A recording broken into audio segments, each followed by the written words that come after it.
পর্যন্ত আলামে আখিরাতের শুরু হবে, এই জগতের আর কোনোদিন শেষ হবে না। এ মুসলমান, এই আলেম আখিরাত দুনিয়ার জগতে যেমনি ভাবে আমার আপনার দুইটা জিনিসের দরকার।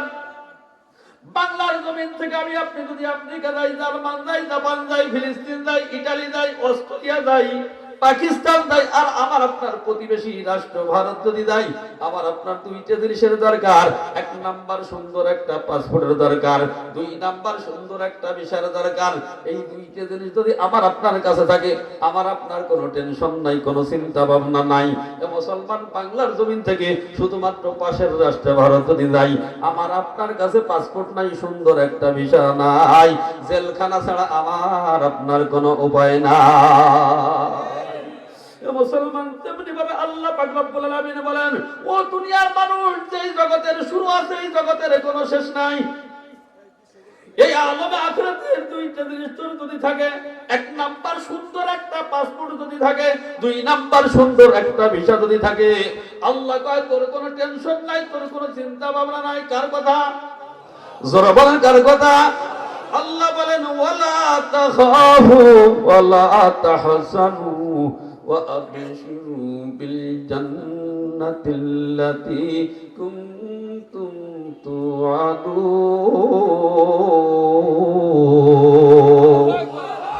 আল্লাহ কয়, বান্দা, তোর আখিরাতের ময়দানে ঈমান নামক সুন্দর একটা পাসপোর্ট আছে, দুই নাম্বার আমল নামক একটা ভিসা আছে। আল্লাহ কয়, বান্দা, তোর কোনো টেনশন নাই, তোর কোনো চিন্তা ভাবনা নাই, আমি আল্লাহ তোর শ্রেষ্ঠ জান্নাতের মালিক বানায় দিব। মুসলমান, আলমে আখিরাতে কয়টা জিনিসের দরকার? এক নাম্বার সুন্দর একটা পাসপোর্ট। আখিরাতের পাসপোর্টের নাম হলো ঈমান। পাসপোর্টের নাম কি? এই মুহূর্তে আমি আপনি জান্নাতের বাগানে বসা, আমি আপনি পাক্কা মুমিন, পাক্কা ঈমানদার, এর মধ্যে কোনো সন্দেহ নাই না? আছে? জোরে বলে, সন্দেহ কি আছে? লা ইলাহা ইল্লাল্লাহ পড়ে মুসলমান হয়ে গেছি, পাক্কা মুমিন হয়ে গেছি, মুসলমান হয়ে গেছি, এর মধ্যে কোনো সন্দেহ নাই। মুসলমান, সমস্যা হলো আমার আপনার দাবির সাথে আর কাদের সাথে মিল নাই। তো মুসলমান কেন মিল নাই? লা ইলাহা ইল্লাল্লাহ পড়ার পরে যে ঈমান আমাকে আপনাকে আদান হলে আল্লাহর ঘর পবিত্র মসজিদে নিতে পারে না। বুঝতে হবে, ঈমান আমাকে আপনাকে আল্লাহর জান্নাতে নিতে পারে না। লা ইলাহা ইল্লাল্লাহ পড়ার পরে যে ঈমান আমাকে আপনাকে পিতামাতার খেদমত করাইতে পারে না, ওই ঈমান আমাকে আল্লাহর জান্নাতে নিতে পারে না। যে ঈমান আমাকে আপনাকে সুদের থেকে ফিরাইতে পারে না, ওই ঈমান আমাকে আপনাকে আল্লাহর জান্নাতে নিতে পারে না। যে ঈমান আমাকে আপনাকে ঘুষের থেকে ফিরাইতে পারে না, ওই ঈমান আমাকে আপনাকে আল্লাহর জান্নাতে নিতে পারে না। যে ঈমান আমাকে আপনাকে জুলুমবাজির থেকে ফিরাইতে পারে না, ওই ঈমান আমাকে আপনাকে আল্লাহর জান্নাতে নিতে পারে না। মুসলমান, ভালো করে বুঝতে হবে, একটা হলো হকুল্লাহ, একটা হলো হকুল ইবাদ। হক কয়টা? জোরে বলেন, কয়টা? হক হলো দুইটা, একটা হলো আল্লাহর হক আর একটা হলো বান্দার হক। হকুল্লাহর হকুল ইবাদ, একটা আল্লাহর হক। নামাজ আমার আপনার উপর ফরজ, আমি আপনি পড়ি নাই, আল্লাহ আমাকে আপনাদের শাস্তি দিবে। আল্লাহ ইচ্ছা করলে আমার আপনারা মাফ করে দিতে পারে। রোজা রাখা আমার আপনার উপর ফরজ, আল্লাহর হক, হকুল্লাহ। আল্লাহ আমার আপনারা শাস্তি দিবে, আর না যদি পালন না যদি করি, আল্লাহ আমার আপনারা শাস্তি দিবে। আল্লাহ ইচ্ছা করলে আমার আপনারা মাফ করে দিবে। আর একটা হলো বান্দার হক। বান্দা যত সময় পর্যন্ত মাফ না করবে, আর সাদিকের মালিক আল্লাহ আমার আপনারা কোনোদিন ক্ষমা করবেন না। আর বর্তমান বান্দা, মুসলমান বর্তমান বান্দার হক নষ্ট করে কি করে না? জোরে বলে, করে কি করে না? আর একটু জোরে বলে, করে কি করে না? আরে চিন্তা ভাবনা করে দেখেন, বর্তমান সমাজে এক শ্রেণী বাবা নামক কলঙ্ক আছে। অর্থবিত্তের মালিক, কোটি কোটি টাকার মালিক, এই বাহাদুরপুর এলাকায় 10 বিঘা সম্পদের মালিক অথবা 20 বিঘা সম্পদের মালিক আছে কি নাই? জোরে বলেন, আছে কি নাই? হজে যাওয়ার যখন নিয়াত করে, হজে যাওয়ার আগে ঘরে বসে চিন্তা ভাবনা করে, আমার পুত্র সন্তান মাত্র একটা, কন্যা সন্তান 3 অথবা 4টা। এই বাবা নামের কলঙ্ক হজে যাওয়ার আগে চিন্তা ভাবনা করে, পুত্র সন্তান মাত্র একটা, হজে আমি যাই, হজে থেকে যদি আল্লাহ আমারে ফেরত নেন, ওখানে যদি আমার ইন্তেকাল হয়ে যায়, চিন্তা ভাবনা করে আমার পুত্র সন্তান মাত্র একটা, কন্যা সন্তান তিনটা অথবা চারটা, আমার ইন্তেকালের পরে আমার তিনটা চারটা কন্যা সন্তান একত্রিত হয়ে আমার সব অর্থ সম্পদ বিক্রি করে নিয়ে চলে যাবে, আমার একটা পুত্র সন্তান বসবাস করতে কষ্ট হয়ে যাবে। এই চিন্তা ভাবনা করে বাবার আমার কলঙ্ক, ওই কন্যা সন্তান হক মেরে দিয়ে কি করে বাবার এই সন্তানের নামে, একমাত্র সন্তানের নামে রেজিস্ট্রি করে দিয়ে বাইতুল্লাহ হজ করার জন্য চলে যায়। বাইতুল্লাহ গিয়ে হজ করে আর জিয়ারত করে ইবাদত বন্দেগী করে, বাইতুল্লাহর মধ্যে বসে আল্লাহর দরবারে দুহাত তুলে কান্দে আর দোয়া করে, রব্বানা হায় রব্বানা হায় রব্বানা। আর শাদিমের মালিক আল্লাহ ডাক দিয়ে কয়, পোড়া কপালে হাজী সাহেব, কাজ হবে না, কাজ হবে না, কাজ হবে না, কাজ হবে না। বান্দার হক নষ্ট করবা আর বাইতুল্লাহকে ইবাদত বন্দেগী করবা, বান্দার হক যদি নষ্ট করি আমার আপনার একটা সিজদা আল্লাহর দরবারে কবুল হবে না, একটা রুকু আল্লাহর দরবারে কবুল হবে না। বান্দা যত সওয়াব পর্যন্ত আমাকে আপনাকে মাফ না করবে আর শাদিমের মালিক আল্লাহ আমার আপনার কোনো দোয়া কবুল করবে না। মুসলমান সন্দেহ কি আছে? জোরে বলে সন্দেহ কি আছে? আব্দুল্লাহ আল্লাহর হক আল্লাহ ইচ্ছা করলে আমার আপনার মাফ করে দিবে, বান্দার হক বান্দা সবে যত সমাপন্ত মাফ না করবে আর শাদিমের মালিক আল্লাহ আমার আপনার কোনোদিন মাফ করবে না। বান্দার হক নষ্ট করার কারণে একটা সিজদা আল্লাহর দরবারে কবুল হবে না, একটা রুকু আল্লাহর দরবারে কবুল হবে না, কোন ইবাদত আল্লাহর দরবারে কবুল হবে না। এর জ্বলন্ত প্রমাণ আল্লাহর ওলি ইব্রাহিম ইবনে আদম রাহমাতুল্লাহ, নাম শুনছেন? এই আল্লাহর ওলি ইব্রাহিম ইবনে আদম রাহমাতুল্লাহ বাইতুল মুকাদ্দাসে ইবাদত বন্দেগী করে, ইবাদত বন্দেগী করে, ইবাদত বন্দেগী করতে করতে একদিন গভীর রাতে ঘুমায় গেলেন। ঘুমের মধ্যে স্বপ্নে দেখতেছেন এক ব্যক্তি পায়ের কাছে বসা, আর এক ব্যক্তি মাথার কাছে বসা। পায়ের কাছের ব্যক্তি মাথার কাছের ব্যক্তির কাছে জিজ্ঞাসা করে, ভাই কি ব্যাপার? একটা বছর গত হয়ে গেল, আল্লাহর ওলি ইব্রাহিম ইবনে আদম রহমতের কোন দোয়া আল্লাহর দরবারে কবুল হয় না, কোন ইবাদত আল্লাহর দরবারে কবুল হয় না। মাতার কাছের ব্যক্তি উত্তরে দেয়, ভাই তুমি কি জানো না ইব্রাহিম ইবনে আদম রহমতের বান্দার হক নষ্ট করেছে? স্বপ্নটা দেখার পরে ইব্রাহিম ইবনে আদম রহমতের ঘুমটা ভেঙে গেছে।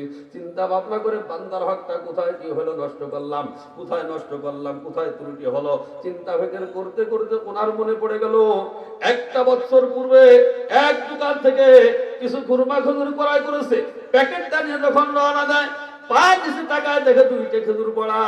উনি চিন্তা ভাবনা করেছেন এই দুইটা ওনার কিনা খেজুর, এই চিন্তা ভাবনা করে খেজুর দুটো নিয়ে গেছে। উনি চিন্তা ভাবনা করে এই জায়গা কোনো ভেজাল হইলেও হইতে পারে।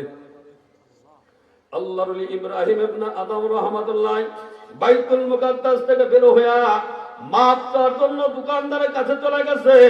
দোকানে গিয়ে দেখতেছেন দোকানদার নাই, এক যুবক বসা। আল্লাহর ওলি একবার ওই দিকে যায়, একবার এই দিকে যায়, পাইচারি করে। এবার যুবক জিজ্ঞাসা করে, আল্লাহর ওলি মনে হয় আপনি কাউকে যেন খোঁজেন। আল্লাহর ওলি দুচকের পানি ছেড়ে দিয়ে বলতেছেন, ও যুবক আমি তো এই দোকানের মালিককে খুঁজি। যুবক দুচকের পানি ছেড়ে দিয়ে বলতেছেন, আল্লাহর ওলি রে, এই দোকানের মালিক উনি আমার আব্বা। গত কিছুদিন আগে দুনিয়ার থেকে আমার আব্বা চিরবিদায় হয়ে চলে গেছে। কেন আসছেন আপনি বলতে পারেন? আল্লাহর ওলি দুচকের পানি ছেড়ে দিয়ে বলতেছেন, বাবা তোমার বাবার থেকে একটা বছর পূর্বে আমি কিছু খেজুর ক্রয় করেছিলাম। আমার প্যাকেটটা নিয়ে যখন রওনা দেই, পায়ের নিচে তাকায় দেখি দুইটা খেজুর পড়া। আমি চিন্তা ভাবনা করলাম এই খেজুর দুইটা বুঝি আমার, এই চিন্তা চেতনা করে চিন্তা ভাবনা করে খেজুর দুটো আমি নিয়ে যাই। বাবা চিন্তা ভাবনা করে দেখলাম এই দুইটা খেজুরের মালিক আমি না, এই দুইটা খেজুরের মালিক তোমার বাবা। আল্লাহর রাস্তে বাবা তুমি আমাকে মাফ করে দাও। কেমন বাবার কেমন সন্তান? উত্তরটা কেমন? কেমন বাবার কেমন সন্তান? বাপ যদি ভালো হয়, বাপ যদি ভালো হয়, আর যারা বল না, বাপ ভালো তার বেটা ভালো, মা ভালো তার ঝি, গাই ভালো তার বাছুর ভালো, দুধ ভালো তার ঘি। কসুর মতো কসু হলে অল্প জালে সেদে, মানুষের মতো মানুষ হলে অল্প কথাই বোঝে। গাই তুই বাছুর ছেলে, বাছুর ছেলে গাই, মুরগি তুই খাবরা ছেলে, কুত্তে ছেলে ছাই। যেমন বাপ তেমন তার সন্তান। সন্তান এবার বলতেছে, আল্লাহর ওলি রে, আপনি আমার কাছে দুইটা খেজুরের দায় মাপ চাইলেন। আল্লাহর ওলি আমার বাবা দুনিয়ার থেকে চলে গেছে, এই দুইটা খেজুরের মালিক আমি একা না, আমার অংশ আমি আপনারা মাফ করে দিলাম। ওই যে আমাদের একটা ঝুপড়ি ঘরে দেখা যায়, ওই ঘরে আমার একটা বোন আছে, আমার মা দুনিয়ায় বেঁচে আছে, আমার অংশ আমি আপনাকে মাফ করে দিলাম, বাদ বাকি দুইটা অংশ আমার বোনের মার থেকে মাপছে না। আর আমি আপনি খাইছেন বিয়ে দেওয়ার জানতো কে অধিকার দিয়েছে? মুসলমান। এ মুসলমান চিন্তা ভাবনা করে দেখেন, আজকে যদি বান্দা হক নষ্ট করি, বান্দা যত সময় পর্যন্ত আমাকে আপনাকে মাফ না করবে, আর শাদিমের মালিক আল্লাহ আমার আপনার কোনোদিন মাফ করবেন না। একটা হলো হকুল্লাহ, আর একটা হলো হকুল ইবাদ। আল্লাহর হক আল্লাহ ইচ্ছা করলে মাফ করে দিবে, আল্লাহ ইচ্ছা করলে আমার আপনারা শাস্তি দিতে পারে। আর একটা হলো বান্দার হক, বান্দা যত সময় পর্যন্ত আমার আপনারা মাফ না করবে, আর শাদিমের মালিক আল্লাহ আমার আপনারে কোনোদিন ক্ষমা করবেন না। এই আল্লাহ ইব্রাহিম আদম রাহমাতুল্লাহ আলাইহি প্রকৃত মালিকের থেকে মাপ চেয়ে বাইতুল্লাহ ইবাদত বন্দেগী করা শুরু করেছে।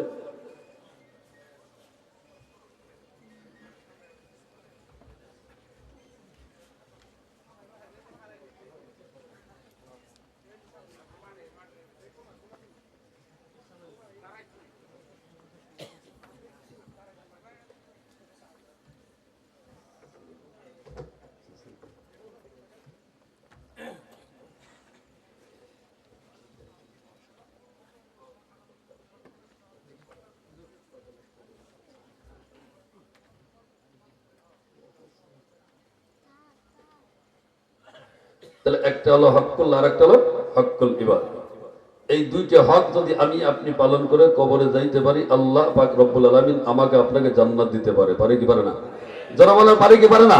জান্নাত আমি আপনি চাই কি চাই না? যারা বলে চাই কি চাই না? কে কে জান্নাত চাই? কে কে জান্নাত চাই? কে কে জান্নাত চাই? আল্লাহ হাত গুলোকে কবুল ও মঞ্জুর করুন, আমিন।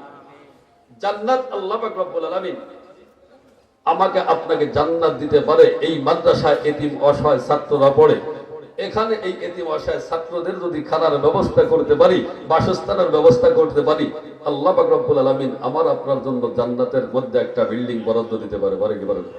যারা বলেন পারে কি পারে না? ছোট্ট একটা ঘটনা বলে আমি আমার ওয়াজের ইতি টানবো, যেহেতু মুফতি আরিফ বিন হাবিব সাহেব উনি স্টেজে চলে আসছেন। সমরকন্দের ঘটনা। প্রেসিডেন্ট মুসলমান, তৎকালীন জামানার ঘটনা। একজন বিধবা মহিলা ওই রাষ্ট্রে বসবাস করে, 4 সন্তানের জননী। 3 দিন যাবৎ খানা দিতে পারে না।